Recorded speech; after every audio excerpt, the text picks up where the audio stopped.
Баршаңызға сәлем. Бүгін сіздерге қызылша қосып тұздалатын өте дәмді осы капустаның жасалу жолын көрсетемін. Яғни оны көп жерде капуста по-грузински деп айтады. Яғни құрамына қызылша салып тұздалады. Алдымен керекті көкөністеріміздің барлығын дайындап аламыз. Артық жапырақтарын барлығын алып тастап, жуып тазалап аламыз. Өзімізге ыңғайлы бөліктерге бөліп аламыз.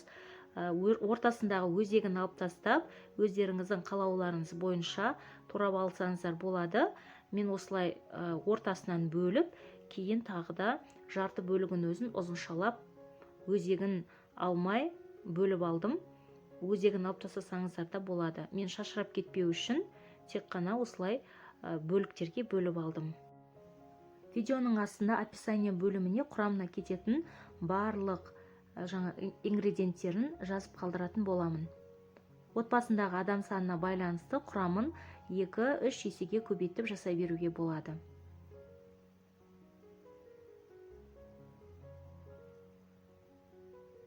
Көріп тұрғандарыңыздай, осы бөлікті мен тұздайтын боламын.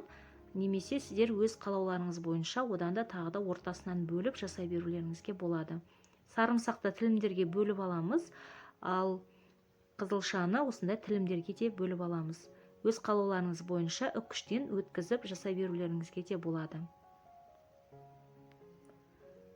Капустаны тұздау үшін рассолын дайындаймыз. Ол үшін 1 литр суға 2 қасық тұз саламыз ас қасықпен, және 3 қасық қант салатын боламыз.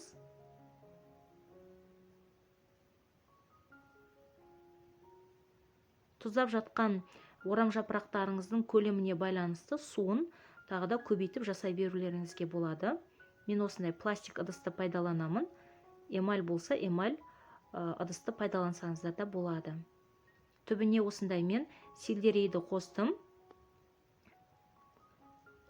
Және көріп тұрғандарыңызда жаңағы турап алған капусталарымыздың барлығын астына жайғастырып шығамыз.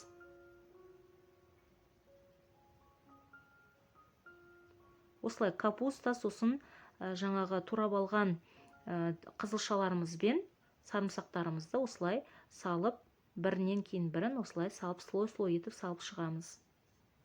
Видеоның астындағы поделиться батырмасын басып, WhatsApp арқылы өздеріңіздің құрбыларыңызбен.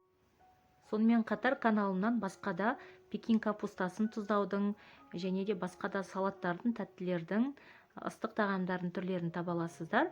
Каналымды қолдап, тіркеліп, лайк басып, қолдап қоюды ұмытпаңыздар.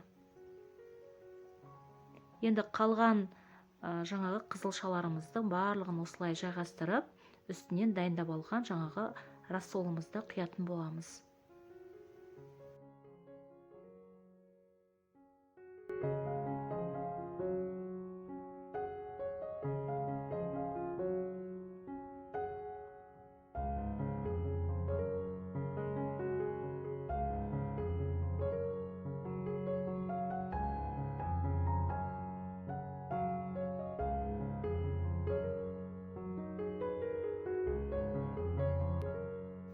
Үстінен суды құйып болғаннан кейін батып тұру үшін тарелканы осылай бастырып, үй температурасында 1 аптаға қалдырамыз.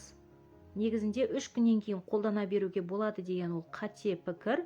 Кемінде 1 апта осылай тұру керек, ары қарай салқын жерде сақтауға болады.